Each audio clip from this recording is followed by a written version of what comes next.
حضرت عمر بن خطاب رضی اللہ عنہ نے عبداللہ بن عمر رضی اللہ عنہ سے فرمایا کہ اے عبداللہ، ام المومنین عائشہ رضی اللہ عنہا کی خدمت میں جا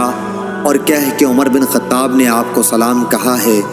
اور پھر ان سے معلوم کرنا کہ کیا مجھے میرے دونوں ساتھیوں کے ساتھ دفن ہونے کی آپ کی طرف سے اجازت مل سکتی ہے۔ حضرت عائشہ رضی اللہ عنہا نے کہا کہ میں نے اس جگہ کو اپنے لیے پسند کر رکھا تھا، لیکن آج میں اپنے پر عمر رضی اللہ عنہ کو ترجیح دیتی ہوں۔ جب ابن عمر رضی اللہ عنہ واپس آئے تو عمر رضی اللہ عنہ نے دریافت کیا کہ کیا پیغام لائے ہو؟ کہا کہ امیر المومنین انہوں نے آپ کو اجازت دے دی ہے۔